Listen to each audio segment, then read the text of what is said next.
मनोहर लाल खट्टर आगे चल रहे हैं। मनोहर लाल खट्टर आगे चल रहे हैं जी। और बाकी कितने रुझान अब तक आ गए?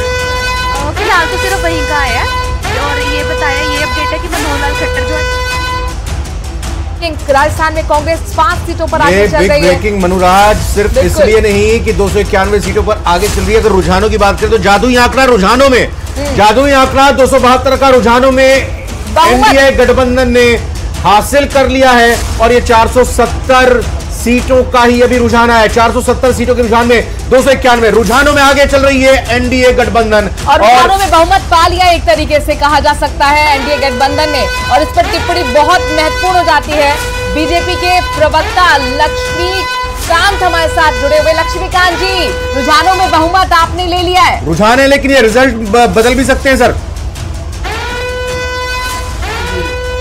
रुझान हो और चाहे एक्चुअल रिजल्ट आए, भारतीय जनता पार्टी और एनडीए गठबंधन की सरकार हिंदुस्तान भर में बनने जा रही है। माननीय नरेंद्र मोदी जी तीसरी बार प्रधानमंत्री पद की शपथ लेंगे, बात बिल्कुल तय है। हिंदुस्तान जनता तय कर लिया, संकल्प के साथ हिंदुस्तान जनता खड़ी है। इस बार फिर से ईमानदार सरकार को, एक शासक नेतृत्व वाली सरकार को फिर से चुनना है। उसके लिए रुझान ही काफ़ी है और रुझानों के आधार पर मैं कह सकता हूँ कि 294 पे एनडीए आगे चल रहा है। इस बात को साबित करता है कि पिछले 10 वर्षों में जिस प्रकार से माननीय नरेंद्र मोदी जी ने हिंदुस्तानी जनता के लिए काम किए हैं, चाहे वे आवास के माध्यम से किया हो, उज्ज्वला योजना के माध्यम से किया हो, या गांव-गांव नल पहुंचाने का काम किया हो, या हमने जनधन खाता रुझानों में एनडीए 294 सीटों पर आगे चल रहा है। इंडिया गठबंधन 160 सीटों पर आगे चल रहा है। राजस्थान की भी सभी सीटों पर सभी 25 सीटों का रुझान आ गया है, जिसमें बीजेपी 20 सीटों पर रुझानों में आगे चल रही है, जबकि कांग्रेस 4 सीटों पर रुझानों में आगे चल रही है और अदर के खाते में 1 सीट आती हुई यहाँ पर नजर आ रही है। अपने दर्शकों को बता दें कि ये सिर्फ रुझान है, अभी नतीजा आना बाकी है। टैली बहुत जल्दी अपडेट हो रही है, लेकिन कम से कम ये बहुत बड़ी ब्रेकिंग न्यूज बीजेपी के लिए भी कही जा सकती है कि बहुमत रुझानों में हासिल कर लिया गया है और ये जो फासला है बहुत तेजी से बढ़ रहा है। यानी कि इंडिया गठबंधन बहुत पीछे यहाँ पर है और बीजेपी 20 सीटों पर लीड कर रही है। रुझानों में 20 सीटों पर राजस्थान में लीड कर रही है। एसपी मित्तल जी हमारे साथ जुड़े हुए हैं। एसपी मित्तल जी, बाड़मेर और जालौर की जरा हम बात कर लेते हैं। बाड़मेर में बड़ा दिलचस्प मुकाबला था, तिकोड़िया मुकाबला था और इसमें यहाँ पर निर्दलीय जो यहाँ पर टाल ठोकी थी भाटी आगे चल रहे हैं। इस पर आप कहना क्या चाहेंगे? जालौर को लेकर भी आपकी टिप्पणी में जानना चाहूंगी, क्योंकि जालौर में भी टफ मुकाबला था। गहलोत की यहाँ पर पूरी तरह से साख दाव पर थी और वैभव गहलोत पीछे चल रहे हैं। देखिए, जिस तरीके से टैली में दिखाया जा रहा है कि राजस्थान में कांग्रेस 4 संसदीय क्षेत्रों में आगे है, लेकिन उसमें जालोर सिरोही शामिल नहीं है। अपने आप बहुत महत्वपूर्ण बात है। जालोर सिरोही के अंदर हम जानते हैं कि जो पूर्व मुख्यमंत्री अशोक गहलोत है, उनके पुत्र चुनाव लड़ रहे हैं और अपने पुत्र को चुनाव लड़ाने के लिए अशोक गहलोत साहब ने अपनी सारी प्रतिष्ठा, राजनीतिक प्रतिष्ठा दांव पर लगा दी। राजस्थान भर के उनके फॉलोवर जालोर सिरोही चले गए। वो खुद क्या नाम से कलकत्ता तक गए, इसलिए गए कि जो वहां के जो लोग राजस्थानी रहते हैं उनको यहाँ के मतदान कराया जाए। पूरी ताकत लगाई गई कि जालोर सिरोही से वैभव गहलोत को जिताया जा सकते। लेकिन रुझान भी यदि क्या नाम से जालोर के अंदर कांग्रेस हार रही है, तो मुझे लगता है कि क्या नाम से ये अशोक गहलोत के राजनीतिक भविष्य को भी अब ये तय किया जाएगा कि आखिर जब वो अपने पुत्र को नहीं जिता पाए तो कांग्रेस पार्टी का क्या। हालांकि 25 सितंबर 2022 को जब बगावत हुई थी और अशोक गहलोत साहब ने जो निर्णय लिया था कि उनको मुख्यमंत्री बनाए रखा जाए, उसके बाद मुझे लगता है कि कांग्रेस में उनके राजनीतिक भविष्य विराम लग गया था। लेकिन फिर भी एक आशा थी कि जालोर सिरोही से उनके पुत्र जीतते हैं चुनाव, तो एक क्या नाम से उम्मीद की जा रही थी कि उनके पुत्र को आगे बढ़ाया जा सकता है। लेकिन जो परिणाम, जो रुझान सामने आए, उससे ऐसा लग रहा है कि शायद वो क्या नाम से हारने के उसको जा रहे हैं। अब जिस तरीके से बाड़मेर की बात है, शुरू से आप देखिए रविंद्र भाटी जो थे वो अग्रेसिव थे। वहां उन्होंने चुनाव लड़ा, निर्दलीय चुनाव जीते और उसके बाद जब लोकसभा की बारी आई तो इस बात की कोशिश की गई थी उनके भारतीय जनता पार्टी से क्या नाम से समझौता हो जाए। आपको ध्यान हो तो मुख्यमंत्री जी के साथ हेलीकॉप्टर में बैठ के जोधपुर तक भी आएगी। मुझे लगता है कि शायद पार्टी ने जो शर्तें रखी होंगी भारतीय जनता पार्टी तो मंजूर नहीं है, लेकिन उन्होंने इस बात की चुनौती दी कि क्या नाम से वो उम्मीदवार वहां पे बने और लोकसभा चुनाव में भाजपा को चुनौती दे।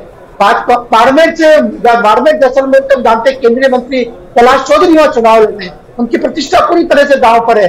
और जिस तरीके से क्या नाम से वहां पर कांग्रेस ने रातों रात आरएनपी से लेकर उम्मीदवार राम विश्नोई को अपना उम्मीदवार घोषित किया, उससे भी ब्रेकिंग न्यूज आ रही है। सिरोही जालौर से बीजेपी के लुम्बाराम चौधरी आगे, जिसका जिक्र अभी हम कर ही रहे हैं। सिरोही जालौर से कांग्रेस के वैभव गहलोत पीछे चल रहे हैं। बाड़मेर से बड़ी खबर, बाड़मेर, जैसलमेर, बालोतरा लोकसभा सीट से रविंद्र सिंह भाटी निर्दलीय प्रत्याशी आगे चल रहे हैं। यानी कि जो बीजेपी के प्रत्याशी कैलाश चौधरी हैं, कांग्रेस के प्रत्याशी उम्मीदराम बेनीवाल हैं, वो दोनों ही पिछड़े हुए हैं इस वक्त के रुझानों के मुताबिक।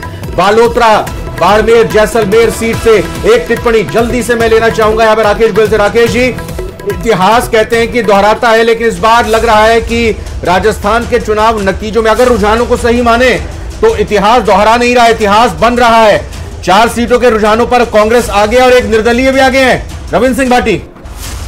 जी रविंद्र जी, मैंने पहले ही कहा था, इस जब नतीजे आएंगे तो हम देखेंगे बड़े बड़े विकेट गिरने वाले हैं। तो ऐसा नहीं कि विकेट सिर्फ कांग्रेस के गिरेंगे या अदर इंडी गठबंधन के बड़े नेताओं गिरेंगे, वो उसमें कुछ भाजपा के नेता भी हैं, जैसे कैलाश चौधरी जी भी पीछे चल रहे हैं। तो ये एक बड़ा विकेट है जो भाजपा गिर रहा है, लगभग गिरता हुआ नजर आ रहा है। और इसके कयास पहले भी लगाए जा रहे थे, जिस तरीके से वहाँ पे त्रिकोणीय मुकाबला देखा जा रहा था, तो ये स्पष्ट था कि शायद वहाँ पे कुछ उलटफेर हो सकता है, वो अब दिखाई भी दे रहा है। और पर फिर भी देखिए, जनमत है, जनता की ये भावना है, यही लोकतंत्र की खूबसूरती है कि जनता जिसको। और लक्ष्मीकांत पारिक जी, हो क्या रहा है, ये क्या हो रहा है? ये 4 सीटों पर कांग्रेस रुझानों में आगे है, एक पर निर्दलीय से पिछड़ रहे हैं, और वो भी केंद्रीय मंत्री। जी ये लक्ष्मीकांत जी, इस महापर्व पर अपने हिंदुस्तान की जनता ने इस लोकतंत्र के महापर्व को एक उत्सव के रूप में मनाया है, और उस हिंदुस्तान जनता से पहले आपके माध्यम बधाई देता हूँ। साथ ही आप राजस्थान के विषय में आपने जो प्रदर्शन में बात की है, राजस्थान में आपके रुझान दिखाते हैं भारतीय जनता पार्टी 20 सीटों पर आगे चल रही है और 4 सीटों पर कांग्रेस और 1 सीट पर अन्य दल है।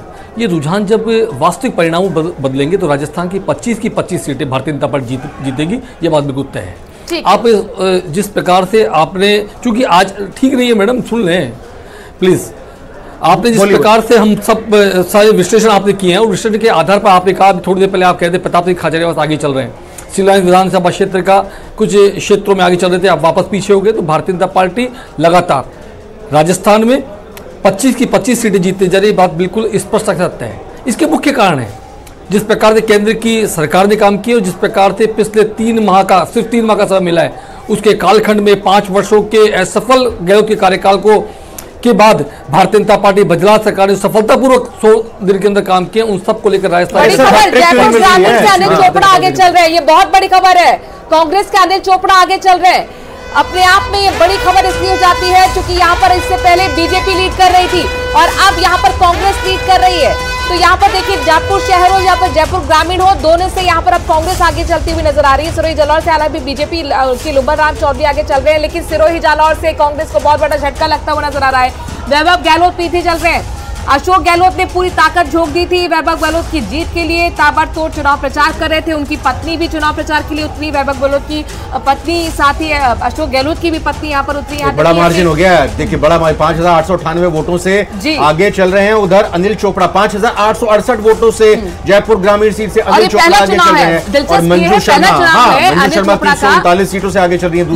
युवा चेहरा है अनिल चोपड़ा, और जाहिर तौर पर इनके साथ चूंकि बाइक राइड भी हम लोगों ने की थी, तो यहाँ पर कुल मिलाकर कॉन्फिडेंट वो नजर आ रहे थे। लेकिन अगर वो एक बड़ी लीड के साथ आगे चल रहे हैं तो ये अपने आप में ब्रेकिंग न्यूज है। और सवाल यहाँ पर लक्ष्मीकांत जी आपसे भी जरूर जाहिर तौर पर पूछना चाहूंगी कि आखिरकार ये हो क्या रहा है, जयपुर शहर हो या जयपुर ग्रामीण हो?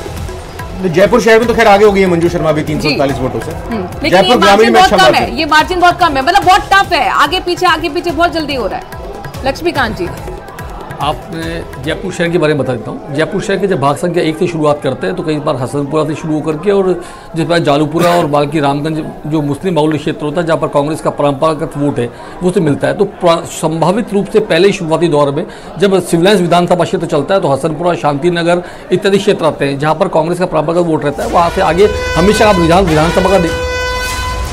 और इस वक्त की बड़ी खबर, देश भर के रुझानों में एनडीए 300 पार हो चुकी है। देश भर के रुझानों में इंडिया 170 सीटों पर आगे है। राजस्थान की सभी सीटों के भी रुझान आ चुके हैं। राजस्थान में बीजेपी 20 सीटों पर आगे चल रही है। रुझानों में राजस्थान में कांग्रेस 4 सीटों पर आगे चल रही है। सभी 25 सीटों के रुझान आ चुके हैं। देश भर के रुझानों में एनडीए 300 पार रुझानों में हो चुकी है। देश भर के रुझानों में इंडिया गठबंधन 170 सीटों पर आगे है और सभी राजस्थान की सीटों पर जो रुझान आए उसमें 20 सीटों पर बीजेपी आगे है, जबकि कांग्रेस 4 सीटों पर आगे चल रही है। लोकसभा के 491 सीटों के जो रुझान मिल रहे हैं, 543 उसमें 302 सीटों के रुझानों में एनडीए गठबंधन आगे, और बीजेपी और कांग्रेस की बात करें तो 66 सीटें कांग्रेस रुझानों में आगे, 256 सीटों पर बीजेपी आगे चल रही है। लगातार ये ब्रेकिंग चलती रहेगी। मेहमान भी हमारे साथ बने हुए हैं, राजेंद्र यादव जी, बीजेपी ने पहले से ही कहा है कि 400 पार हम लेके आ रहे हैं रुझानों में, हालांकि 400 पार तो नहीं, 300 पार तो दिख रहा है। अभी रुझान है और नरेंद्र मोदी जी ने पहले ही निर्णय कर दिया था कि हम 400 पार हैं, और आप जो एग्जिट पोल आई उन्होंने भी 400 पार तक पहुंचा दिया। किस सीट पे कितना मार्जिन है, क्या है, अभी रुझान है, रुझान देखिए। बाकी राजस्थान की जहां तक बात करते हैं तो विधानसभा चुनाव में पिछली जो हमारी कांग्रेस की सरकार थी उसके अच्छे कामों के नतीजों के रहे, उन कामों की बदौलत और जो प्रदेश कांग्रेस का नेतृत्व गोविंद सिंह डोटासरा जी को मिला, उसके बाद में लगातार हमने भारतीय सरकार के खिलाफ, केंद्र की सरकार के खिलाफ आंदोलन किए और एक माहौल तैयार किया। और उन 3 महीने के अंदर आज प्रत्येक आम आदमी, ग्रामीण परिवेश के लोग, शहर के लोग ये महसूस करने लगे कि कांग्रेस की सरकार, गहलोत की सरकार अच्छी थी, और उसी का परिणाम है कि हमने प्रत्येक 25 की 25 सीटों पर बीजेपी को बहुत मजबूती से टक्कर दी है। और जो ये एक बड़ी खबर आ रही है, भरतपुर से संजना जाटव कांग्रेस की आगे चल रही है। भरतपुर से संजना जाटव कांग्रेस की आगे चल रही है। राजसमंद से महिमा कुमारी आगे चली है। जोधपुर से 44 वोटों से कर्ण सिंह उचियारड़ा आगे हो गए। करौली धौलपुर से बीजेपी की इंदू देवी आगे चल रही है। भरतपुर से संजना जाटव आगे चल रही हैं। जल्दी से एक इस पर टिप्पणी ले लेता हूं। भरतपुर से राजेंद्र यादव आगे चल रही है, और भरतपुर मुख्यमंत्री का गृह जिला है। जाहिर तौर पर संजना जाटव 25 साल की प्रत्याशी, लेकिन ये तो रुझान है अभी। परिणाम में परिवर्तन होंगे, थोड़ा समय का इंतजार। मतलब जो आपके फेवर के रुझान है वो परिणाम में होंगे, जो आपके अगेंस्ट है वो बदल जाएंगे, पलट जाएंगे। अगेंस्ट कुछ भी नहीं है। आप मेरी बात समझने की कोशिश कीजिए। मैं कह रहा हूं 25 की 25 सीटों पे हमने बहुत मजबूती से चुनाव लड़ा है, और जनता ने जो जनादेश दिया है, जनता ने जो वोट दिया है, जनता की जो भावना है, उसके आधार पर हम बात कर रहे हैं कि अभी रुझान है, अभी शुरुआत हुई है। समय आते आते हम इन रुझानों को परिणामों में बदलेंगे। भरतपुर भी हम परिणामों में बदलेंगे। गृह जिला मुख्यमंत्री जी का है, अपराध की क्या स्थिति है, इन सब चीजों के बारे में अभी डिस्कस करने का समय नहीं है। आप जो बता रहे हैं मैं उसी पे बात कर रहा हूं कि 3 महीने के अंदर भारतीय जनता पार्टी की पर्ची सरकार को जनता ने अस्वीकार कर दिया है। उस अस्वीकार के कारण हमें आज अच्छा रिजल्ट मिलता हुआ नजर आ रहा है आपके माध्यम से। एसपी मित्तल सर, 4 सीटें अगर मैं देखूं कांग्रेस की जिन पर आगे चल रही है, तो झुंझुनू, दूसरी भरतपुर, तीसरी अभी जोधपुर में भी बढ़त बना ली है, और चौथी जयपुर ग्रामीण। ये बदल भी सकते हैं आगे चलकर। हम जब लगा